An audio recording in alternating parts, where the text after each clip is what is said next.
The views expressed on Science for the People are not necessarily the views of this station, its affiliates, sponsors, or advertisers. It's the week of the 2017 Nobel Prizes. This year, the Physiology and Medicine Prize went to scientists who discovered the proteins that time our biological clocks. The Physics Prize went to the scientists who detected the waves that warp and twist our protons. And the Chemistry Prize went to scientists who developed a technique to use very cold temperatures to allow us to see the atomic makeup of the structures in our cells. But what is the Nobel Prize? And what's it for? Today, we discuss the history of the prizes with medical historian Nils Hansson, and the legacy and diversity, or lack thereof, of the prizes with Harriet Zuckerman. And we'll discuss a different, sillier prize, the Ig Nobel Prizes, with Marc Abrahams, to make sure that you laugh and then think. I'm Bethany Brookshire, science writer with Science News and Society for Science in the Public. Welcome to Science for the People. Every year in October, a few lucky scientists will be woken, often in the middle of the night, by a phone call. In that call, someone with a Swedish accent will inform them of the good news. They have won a Nobel Prize. After that, those scientists will be feted the world over. There will be interviews and gala balls and much more. They will be the next generation of the rock stars of science. But what is the Nobel Prize, and why did it become the Nobel Prize of prizes? To help us out, I'm here with Nils Hansson, a medical historian at Heinrich Heine University in Dusseldorf, Germany, who has published extensively on the winners and the almost winners of the Nobel Prize in Medicine. Nils, thank you so much for being with us. Thanks. First of all, the Nobel Prize was given for the first time in 1901 and named for Alfred Nobel. Can you tell me who he was and why he wanted to give out a gigantic prize? Alfred Nobel was from a wealthy Swedish family. He had relatives in many different countries, and he traveled the world during his lifetime. During the end of his life, he lived in Italy and France. And there is an anecdote. I'm not really certain if that's entirely correct. But one day he was reading the newspaper, and it said that Alfred Nobel had died. And his legacy to mankind was that he had invented dynamite, which he had, and that had been used for murdering tens of thousands of people. Actually, that was kind of a mistake, because he hadn't died, and the obituary in the newspaper referred to his brother, who in fact had died. And then he started thinking, well, should that really be my legacy, inventor of dynamite, terror around the world? And he started figuring out an alternative legacy. So the story says that he sat in a bar in Paris and wrote his will. The will is really short. It's like the size of a napkin, somewhat bigger, where he said, well, I want to give away a large part of my money. He was a very wealthy man at that time, to a foundation. And this foundation should hand out prizes for the greatest benefit of mankind. That's how he phrased it in his will. And he mentioned 5 prize categories: physics, chemistry, physiology or medicine, peace, or literature. And this, he passed away. I think he signed his will in 1895, died a few years later, and the first Nobel Prize was awarded in 1901. It's now my goal to write my will in a bar in Paris on a cocktail napkin. I feel like that's a great life goal to have. Yeah. Now, Nobel decided to give out a Nobel Prize, and it's become kind of the Olympics of science. Why has it become such a prestigious thing to get? I dealt with the history of the Nobel Prize a few years, and it's my main interest. And still, I cannot really answer that question because I think there are many factors. First of all, Alfred Nobel was, as I said, a famous person at the turn of the 20th century. His prize had an international ambition. And you mentioned the Olympic Games. I think you can really compare it to the Olympic Games, there are like 5 categories, and the period at Coubertin also seems like a coincidence, but I'm not sure it is, founded the Olympic Games, or reinvented the Olympic Games in 1896 in order to bridge national differences. And I think that was also one of Alfred Nobel's aims for the Nobel Prizes. That's one part of the story. And I think another factor is that the laureates receive a large prize sum, I think from the start. Nowadays, it's about $1 million per laureate. And already from the beginning, the prize was awarded in Sweden, and the prize ceremony was they tried to do it as fancy as possible. The royal family took part in the festivities, and there was some large Nobel dinner, and the laureate was supposed to give a speech. So it had it was quite a cool thing already from the beginning. And interestingly enough, nowadays we see that the most prestigious benchmark of excellence, not only for scientists, but also for laymen, because almost everyone knows about the Nobel Prize. They read about it in the newspaper. And so, but already from the beginning, world media covered the Nobel Prize story. And also, I'm particularly interested in the Physiology or Medicine Prize. And you can see in the big U.S.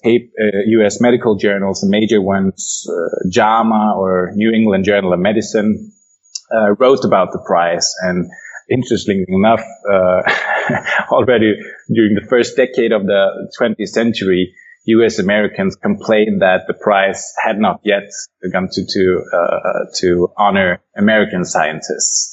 But you don't read those comments anymore. in American press. And how exactly does one win a Nobel Prize? Who determines who gets the Nobel Prize? Yes, there are, given there's 5 categories, there are some differences how they pick the laureates. But if we talk about the science prize, it's almost the same. Professors of science or medicine in the Scandinavian countries may nominate scholars for the award, and the Nobel committees, as for physiology or medicine, there are a Nobel committee and the Nobel Assembly at the Karolinska Institute in Stockholm, a medical school. They also invite certain universities around the world, representatives of universities, and some scientific societies to propose to write nomination letters. And so nowadays they get around 300 nominees, or 300 to 500 nominees per year for the Physiology of Medicine Prize. And then the work really starts for the Nobel Committee to evaluate these nominees, and they have different steps of doing that. In the end, they come up with a short list of some 10 or 20, 30 candidates, where they write extensive personal evaluations on these scholars. And then finally, the Nobel Assembly at Karolinska Institute, that is a group of 50 professors in Stockholm. They select 1 to 3 laureates in the end. Why, you've been studying, Nobel laureates and the also-rans.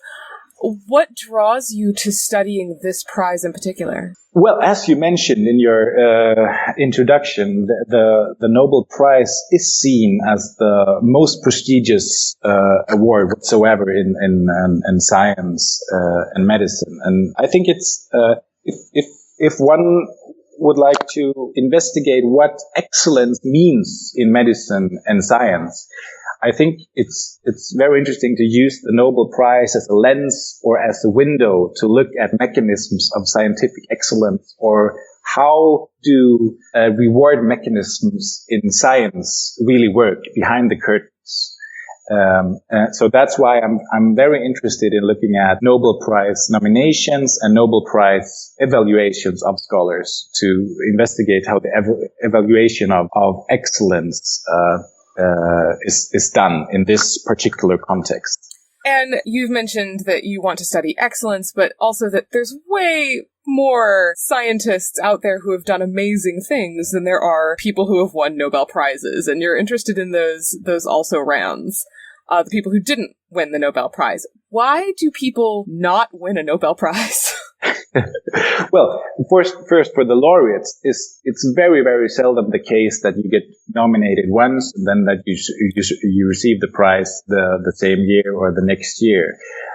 Alfred Nobel wrote in his will that it's not only a discovery for the greatest benefit of mankind, but also a discovery that was done last year or during the preceding year. And already from the beginning, the committee noticed, well, that's an impossible task to find the scholar who has made the most important discovery the last year, because discoveries need time to really get recognition.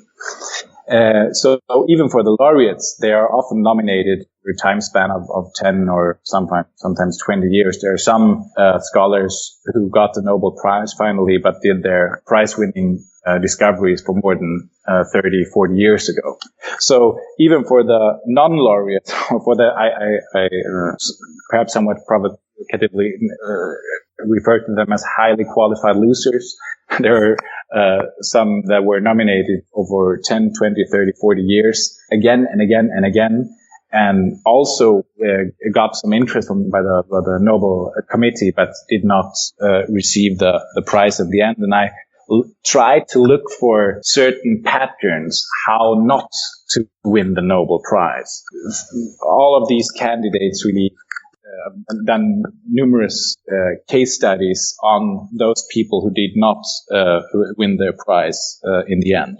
I like that. That's a great life goal, to be a highly qualified loser. Have you ever told somebody who is still alive, hey, you're one of my highly qualified losers? Well, to access the Nobel archive in Stockholm, there's a time lag of the Nobel archive files, of 50 years. So right now you can see all the files from 1901 to 1967, and so those candidates in the 1960s often did their achievements a few decades before. So they're not alive. I have not yet met a Nobel highly qualified loser. Which where I've studied their files. The best thing about being a historian is that you cannot offend somebody who is already dead. Exactly. And I was particularly interested reading some of your work at there are fields of science that have actually kind of been passed over for prizes. And in particular, you've written a paper on anesthesiology, which is one of the most important discoveries in the history of medicine. Because before it, people would have to be awake while doctors did things like cut off their limbs or remove their appendix. But no one has ever won a Nobel Prize for the discovery of general anesthesia. Why not? Yeah, I think that's an interesting case. If we look at thousands of Nobel Prize nominations, we can see some trends over time. What was recognized as cutting edge science during a particular time, and why was that the case? And anesthesia is one example. There were plenty of scholars that were put forward for a Nobel Prize at the turn of the 20th century. Some German scholars, Carl Ludwig Schleich, an American example would be William Halsted, the Johns Hopkins in Baltimore. And some other scientists were repeatedly nominated for the Nobel Prize. And the Nobel Committee was very interested in anesthesia because it had, as you said, for surgery, it was kind of a revolution in surgery. And many of these scholars were also evaluated by the Nobel Committee. And then you can see a pattern in anesthesia, as you also can see in heart surgery in 1940, 50, 60, where also many heart surgeons were nominated for the prize.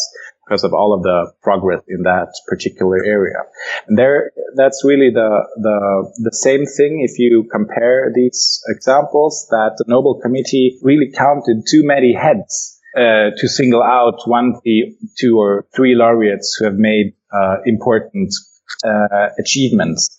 There was a scientific priority disputes, and they couldn't really say who has done most in this particular area, because there was progress in so many countries, and there were so many active research teams that did work in that area.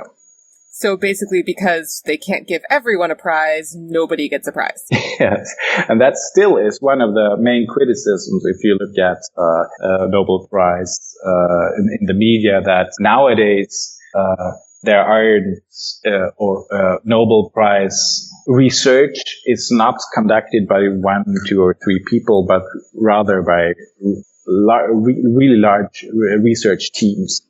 And you can also see that trend at the turn of the 20th century, although probably not as big teams as today. And I was especially interested in one of the papers that you wrote. There was a guy who invented what kind of became the Nautilus exercise equipment, and he got nominated for a Nobel Prize. Can you tell us that story? If we look at the shortlists, Nobel Prize shortlist in physiology or medicine from 1901 to, say, 1920, 1930, the lion's share of all nominees is lab-based research, microbiologists, physiologists, some surgeons, some pharmacologists. But really the main areas where the people get nominated for a Nobel Prize. But there are some, I would say, spectacular exceptions to that rule. And one is a Swede, Gustav Sander, who was quite famous around in Europe at the turn of the 20th century. His claim to fame was that, as you mentioned, he had created some 40, 50, 60 devices, how you could train your body or exercise, really. And he put all his machines in rooms, like in spas, and even at the Titanic, there was a Sander room with some Sander devices, so the passengers could train while overseas. And these Sander institutes spread around the world. There was one in the Central Park in New York, and epicentrum, I think, was in Germany, and around Europe, some in Russia as well. So that was a large, great success for him at the turn of the 20th century, and he was proposed for the Nobel Prize in 1916 by a Swedish orthopedists who also worked at the Karolinska Institute. And interestingly enough, he was also put on the short lists in 1916, and he was evaluated quite positively as well. But during the First World War, or at least during the first war years, the Nobel Committee decided not to award Nobel Prizes in physiology or medicine. So still, we do not really know how good his chances were in 1916. And he was never, at least to my knowledge, nominated again, partly because the whole Sander Institute trend went downhill until it got a revival in the 1970s, 80s with the Nautilus concept. And if you compare his pictures from around 1900 to Nautilus devices today, you can really see stunning similarity. I think that's a fascinating Nobel Prize nominee in 1960. Now, and so we've mentioned people who, maybe were a little too visionary. Maybe they were just kind of too ahead of their time, or there were just too many people, and so nobody got a prize. So what does it take to win a Nobel Prize? What has to happen? Yes, that would be, if you look at the laureates, they also have some factors in common. Well, first of all, you need to become a laureate. You need good friends in the scientific community that write very good nominations. That's another factor I have discussed in papers. When I look at many nominations, I see that some are that poor that if you have friends writing such nominations, who needs enemies? One example is the neurosurgeon, brain surgeon Harvey Cushing from the United States, who also was nominated so many times, I think 30 or 40 times for the Nobel Prize, also for various achievements. And that was really the problem. His nominators sent lists like, we think Harvey Cushing is prize-worthy because of, then a list from A to Z with different accomplishments. And the Nobel Committee is looking for a groundbreaking, so to speak, discovery, and not a wide range of achievements. So poor nominators is also.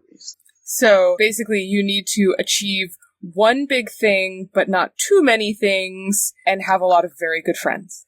That's a good summary. Nils, thank you so much for your time. Thank you. We've linked to more information about Nils Hansson's work at scienceforthepeople.ca.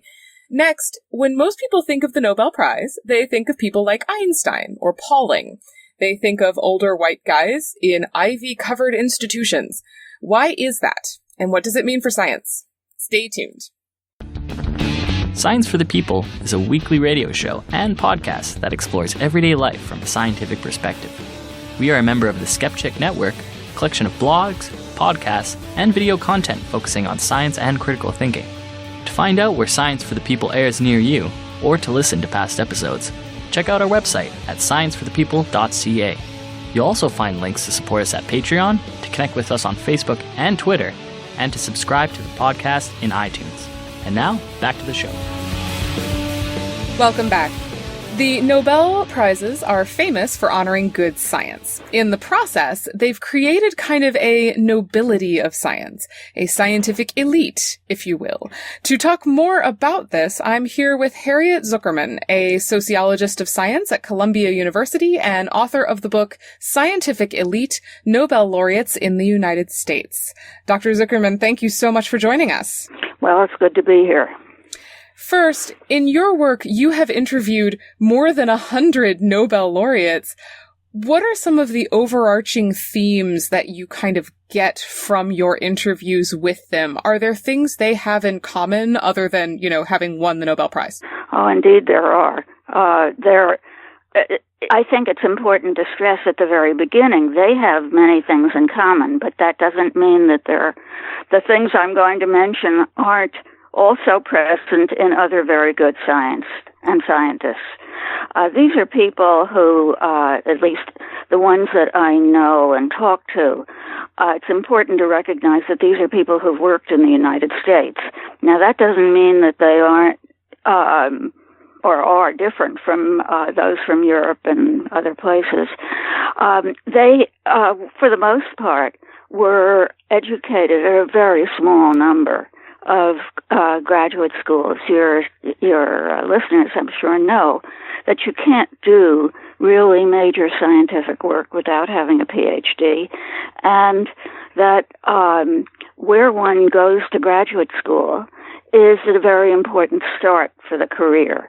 So the Nobel laureates that I studied, amazingly, took their degrees. That is, half of them took their degrees at just 5 places. And that was a very striking finding. Striking because one has to ask what led to that. What was the cause of that? And as I pursued those questions with them, it turned out that they were seeking to get their scientific training with senior scientists who themselves were at the forefront of work in their fields. So even as students, they knew where what one might call the hot science was being done. And the other side of it, which I thought was in many ways as important, I also, of course, talked to the ones that I interviewed about their students. And I asked them how it was, what it was like to be the teachers of these people who ultimately became great scientists, but who they encountered first when they were, just out of college. They too were very, very selective about who they would allow, who they would want to spend time in their laboratories. And so I ended up thinking that there was a kind of matchmaking procedure that excellent students knew where to go. And already accomplished scientists had their eyes open and ears open for the best young people that they could have work in their laboratories. And it's that matching procedure which is a very important part of the story of the things that Nobel Prize winners have in common. They've gone to work in the best labs, and they've been chosen by very accomplished scientists. Now, that doesn't mean this is true of all of them, by no means. But the outcome of that is a kind of clumping, so that it's not just that five of them get their half of them get their degrees in 5 places, but that a lot of very good science is done in a relatively small share of institutions. Now, that's changed a bit.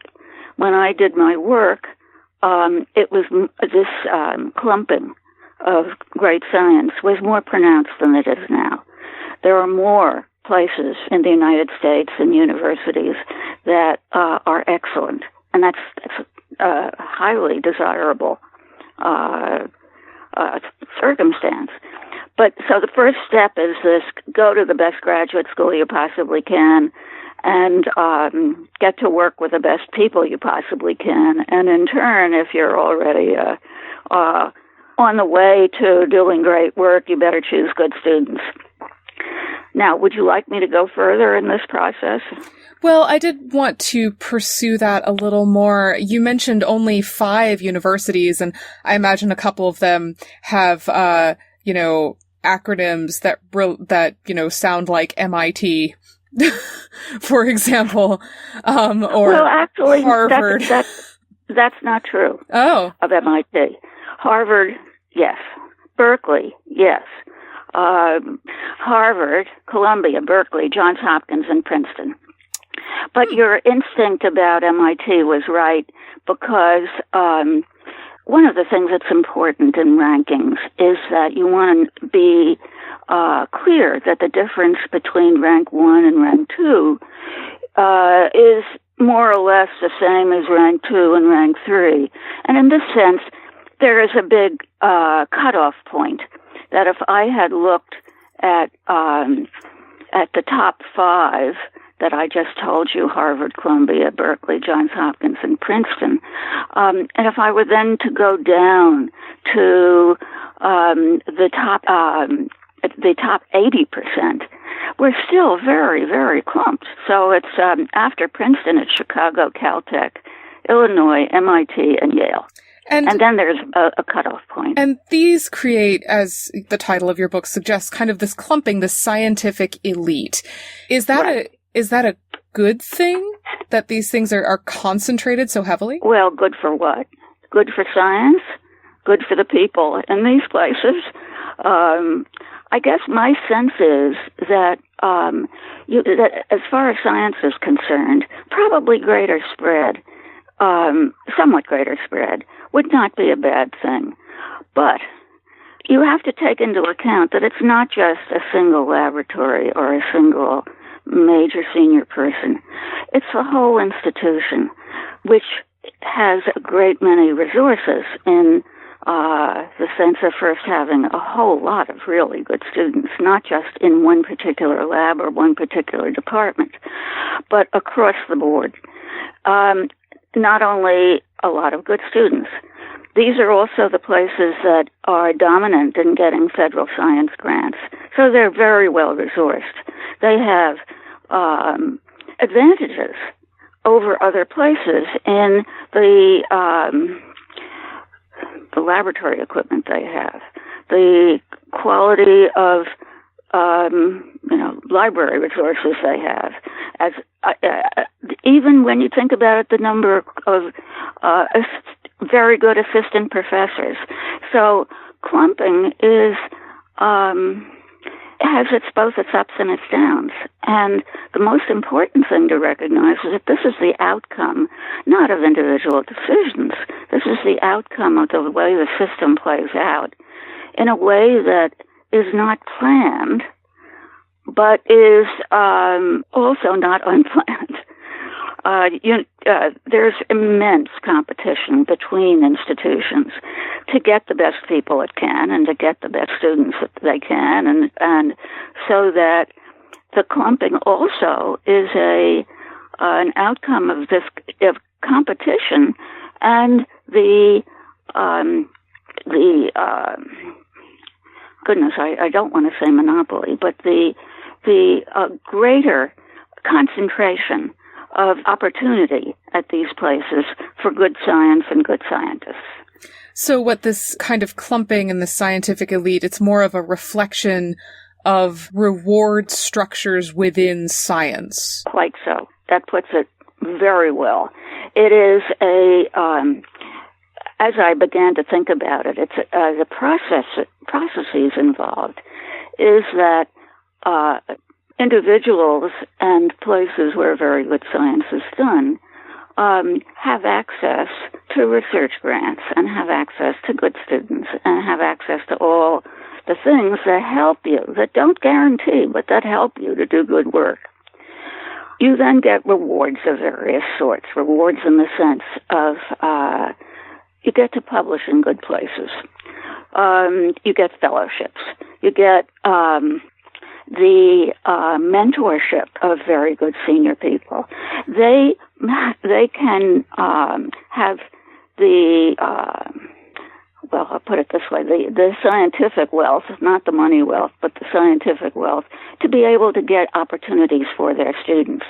So their students do very well.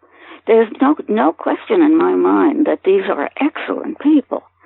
But are they any better, especially in the early period, are they any better than the ones who are not quite as fortunate as they have been? But as time goes on, this sequence of getting better resources and getting more rewarded. Once you're more rewarded, you are also more likely to get more resources. And I think a very important piece of this story is that when very able people have the opportunities to do the work that they do, they make better use of them. So that when you look at their accomplishments over the course of their careers, they move farther and farther ahead of those who they started out with more or less at the same beginning year. And this is the result both of their talent and also their being beneficiaries of what I ended up calling accumulation of advantage, which over the course of time marks the careers of Nobel Prize winners. It also marks the careers of people that don't get Nobel Prizes. There are a number of great scientists who, for one reason or another, don't get Nobel Prizes. And so the scientific elite is indeed made up of Nobel Prize winners. But when you talk to knowledgeable scientists, they know that there are others who have made just as important contributions, but who, for one reason or another, haven't gotten Nobel Prizes. Now, you're talking a lot about this kind of accumulation of advantage that kind of takes place at these higher institutions that have these incredible advantages of things like equipment and people. Those higher institutions and that scientific elite is not very diverse. It tends to be white men of European descent in Europe and the United States. What does that mean, and is that changing over time? I think it means that from the early part of the careers of these people, but from the time they were in undergraduate school, the places they went as undergraduates were full of white men, and the number of women who have begun careers in the sciences has increased very greatly in the last 30 years. I mean, very greatly.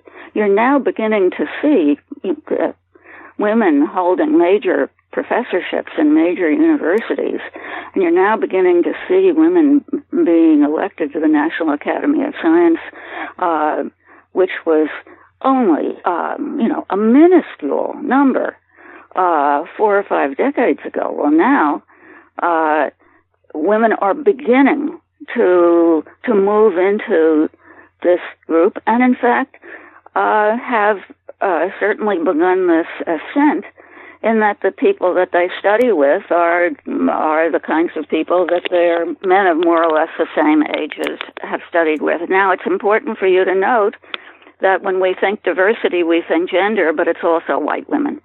There are very few, precious few, black women scientists who have begun to make major careers.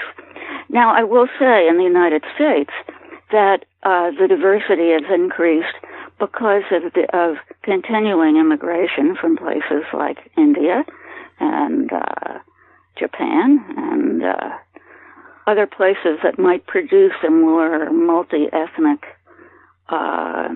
population. But you're right, it is a white male population, but decreasingly so.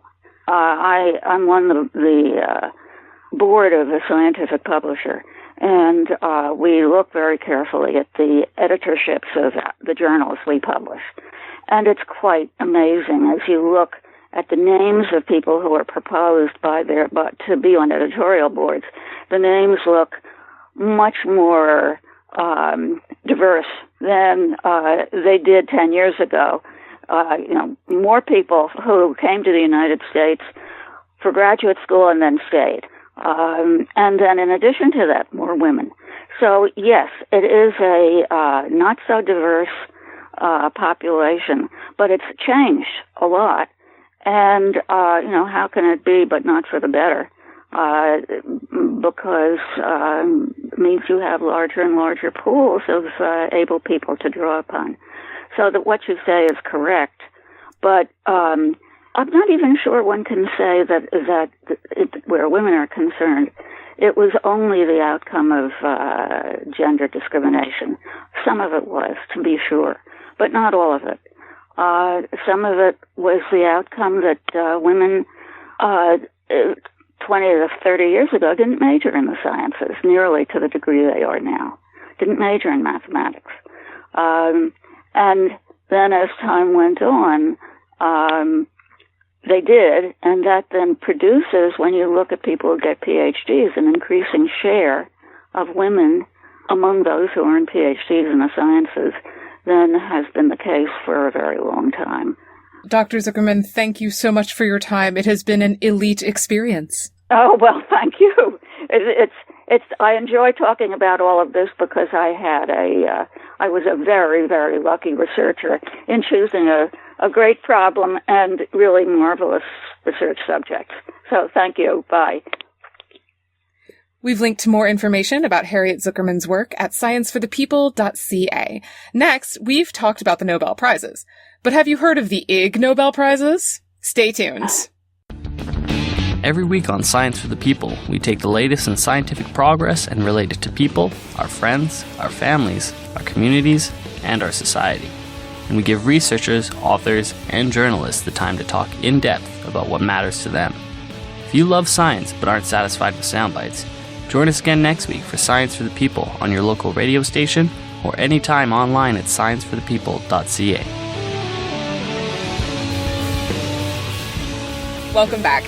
The Nobel Prizes are the epitome of scientific pomp and circumstance. The winners meet world leaders, and their work becomes a byword for important scientific achievement. But there's another prize that's also given out every fall that's got a slightly different reputation. For 27 years, the Ig Nobel Prizes have celebrated the weird, wild, and wacky in the world of science, from dead salmon in MRI machines to the fluid properties of cats. But they have one thing in common with the Nobel Prizes. People do get to shake a Nobel Prize winner's hand at the end. Their founder is with us today, Marc Abrahams, editor of the magazine Annals of Improbable Research and founder of the Ig Nobel Prize ceremony. Marc, welcome, and thank you for being with us. Hi, Bethany. Now, you founded the Igs. Why did you do it? In 1991, I unexpectedly became the editor of a science magazine and suddenly began meeting all kinds of people who had done things that were very unusual. And I kept thinking most of these people are going to go their whole lives and almost nobody will ever know what they did, which is a shame. Somebody should do something to get them some attention. And then I realized we could do something. So started talking to a bunch of people, and that pretty quickly turned into the Ig Nobel Prize ceremony.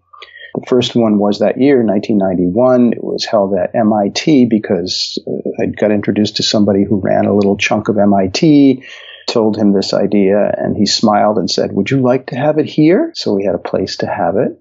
And I had met a lot of well-known scientists that first year when I was editing the magazine. So I called up four of them who had Nobel Prizes and seemed to have a sense of humor and told them, "We're going to have this ceremony at MIT. Would you like to come and help hand out the prizes?" And all of them said, "Sure." And they showed up, all of them wearing strange hats. And I also had run into a lot of journalists, especially science journalists. So invited some of them to come, and a bunch of them came. And then we put out a notice on the internet, which was much smaller in those days, saying that the first annual Ig Nobel Prize ceremony will be held at MIT on such and such a date. It's free this first year, but you need a ticket. And to get a ticket, you have to go to such and such office at MIT at noon on whatever day. And it was overwhelmed with people who wanted to come. That first ceremony, we had people really almost crawling up the sides of the building trying to get in. And everything happened to go really well that first year. It got a lot of press attention around the world. And because we got lucky that first year, I'm pretty sure that was why we were able to do it a second year and on a much bigger scale. And that has just continued year after year. And this is the 27th of those years. We're just getting started. The 27th first annual Ig Nobel Prizes. That's correct. Correct. I've actually been able to attend a couple of Ig Nobel Prize ceremonies, and they are always packed to the doors and delightfully odd. Weird hats is kind of just the beginning. Can you talk a little bit about the ceremony itself? Oh, yeah, that's just the beginning. It's in the fifth year we moved it down the road from MIT to Harvard, and it's been held ever since then. It's held in a big theater, the biggest theater at Harvard, a place called Sanders Theater, which is a grand, old, majestic place. It's also the biggest classroom at Harvard. Fits 1,100 people in the audience. It's always filled on Ig Nobel night. We've been webcasting it every year since, 1995. And the audience is as entertaining to all of us on stage, I think, as we are to them. The audience also brings paper airplanes. That's a tradition that started in the second year, and they throw them at the stage. People on stage sometimes throw them back at the audience. Up on the stage waiting to greet the new Ig Nobel winners are a bunch of Nobel Prize winners. The criterion is a little unusual for these prizes, different from all other prizes. Ig Nobel Prizes are for things that make people laugh and then think. And we have a policy that in almost all cases, when we choose a winner, we get in touch with that person or that group very quietly. We offer them the prize and give them the chance to decline this great honor if they want to. And happily for us, almost everyone who is offered an Ig Nobel Prize decides to accept. Because it is kind of a a little bit of kind of a send up of, I mean, does it have to be good science? Does it have to be peer-reviewed science? I mean, what are kind of these scientific requirements? Because it is a little bit of a send-up of the concept of scientific prizes, in a way. The answer to all of those questions is no, and it doesn't have to be science. It doesn't have to have anything to do with science. Remember, again, the requirement is achievements that make people laugh and then think. Now, most of them, do have some connection to science. But as to good or bad, as to valuable or worthless, that really does not enter into it at all. Part of the reason for that is that if you look back over the history of things, especially the history of science and medicine and technology, I'm going to make a statement which I think is true or almost completely true, but you may disagree.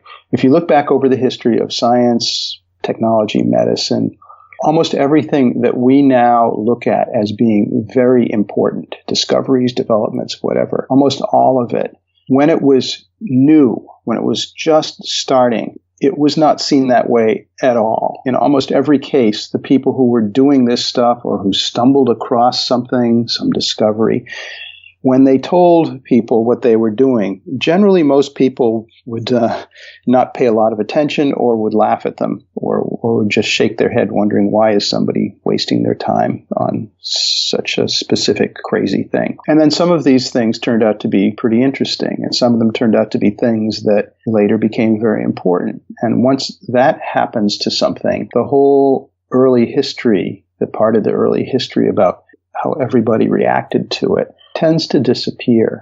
There was, now, of course, we're not the first to notice that. And there was a book that Ira Flatow wrote about 20 or 30 years ago. Ira Flatow is the creator and host of the Science Friday radio program.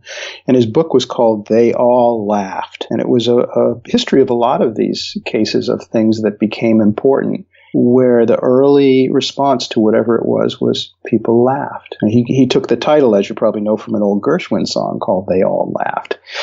They all laughed at Christopher Columbus. They all laughed at Edison, all these things. So how's that for a long answer? Well, and it seems actually, I'm reminded of one of the Ig Nobel Prizes that was given out a few years ago where people did laugh, but it's actually been incredibly important. I'm thinking specifically of the dead salmon in the MRI machine. Yeah. Can you talk a little bit about that one? Yeah, that's one that was designed mostly to make a point and to try to do it in a way that might get people's attention.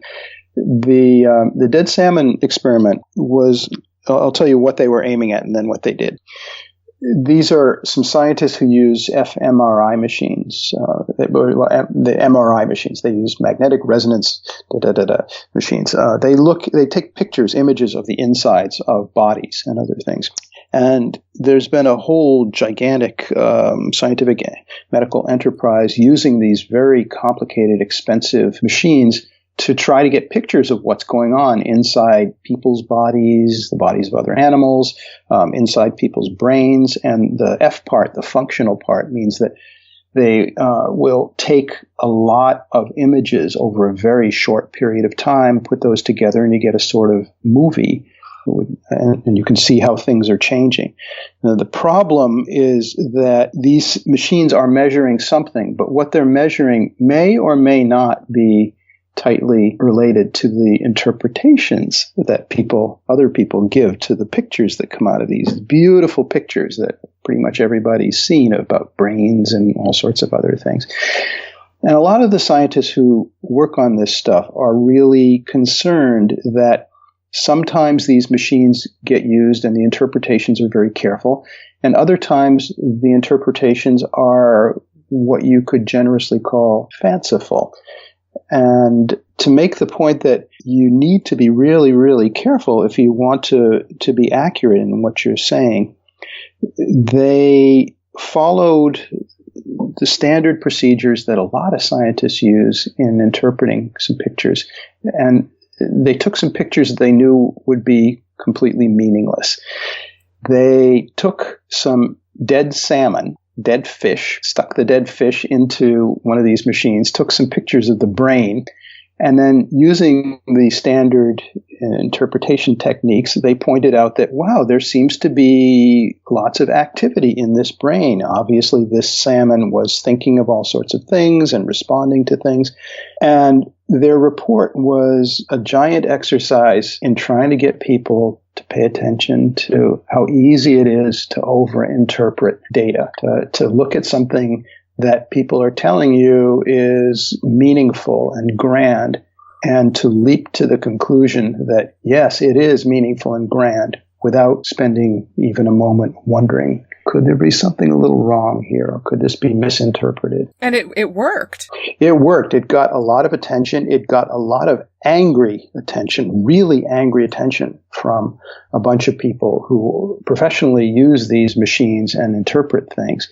It got a lot of appreciative attention, I think, from the majority of people in that field who do try to be very careful and who were very upset for a long time, seeing that many of their colleagues were not so careful. It's a case where, as far as I can tell, trying to follow what's happened, people set out to try to get the attention of their peers about a problem, and they did.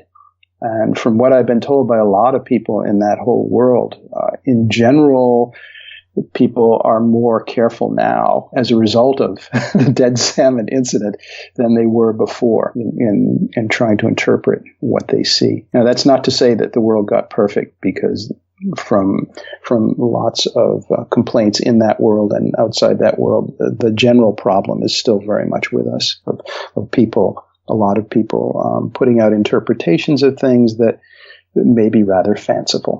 Are there any prizes that have kind of gone pear-shaped in the other direction? Have any of them kind of turned out to be problematic or been kind of perceived very negatively? Well, yeah. Some that get more appreciation than the winners may have quite anticipated or desired.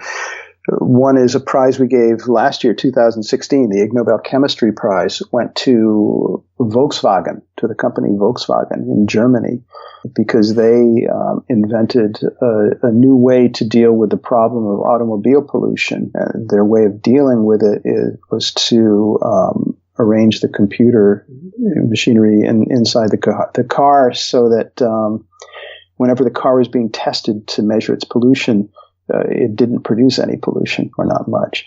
They did not get a lot of favorable attention, but they did get a lot of attention around the world. In fact, every talk that I've given during the past year in many countries where I mentioned that particular prize, it's been interesting to see that as soon as I mentioned the name Volkswagen, everybody started applauding and laughing. Yeah, I mean, yeah, it's some impressive. I don't know if I would give the prize for chemistry or for computer science. That's you're pointing out something that applies to a lot of things that have won Ig Nobel Prizes, that they're not always easy to categorize. Sometimes something could be easily put into any of 5 or 10 or 50 different categories. And then sometimes it's hard to even come up with a category, to invent a category that seems to cover it. An example of that would be the prize we gave 20 years ago almost to a man named Troy Hurtubise, who lives in North Bay, Ontario, Canada. Troy won his prize because he had spent years creating and developing and then personally testing a suit of armor that he hoped would protect him against grizzly bears. I think I remember this prize. There are beautiful films of it. In fact, there was a documentary, which you can find online, called Project Grizzly. It's produced by the National Film Board of Canada. And you can see the whole history of that up to that point, including video of lots of the tests. And I remember that year, after we'd chosen it, we really struggled to come up with a category that would describe that. How do you describe this in just a couple of words? And what we finally came up with was a new category. I think the only time it's been used was for that prize that year. And the category was safety engineering. It's a good one. So you mentioned that people are trying to come up with categories. How do you select? You say you get thousands of nominations a year. How do you select an Ig Nobel Prize winner? with great difficulty and much happiness. Anybody can send in a nomination, and lots of people do from around the world. 10 to 20% of all the nominations that come in are people nominating themselves. And as I mentioned before, it's rare that self-nominees will win.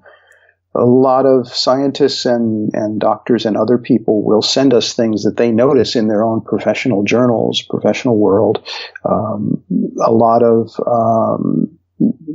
people from outside the science world will know of things and send us nominations. We ourselves are always looking. A lot of journalists send us nominations, by the way, of things that they run across, especially things that they, as a journalist working a particular beat, really can't write about. It's outside their professional world, so they send it to us, which is a nice thing for us. I will say I'm definitely nominating someone this year. Oh, thank you.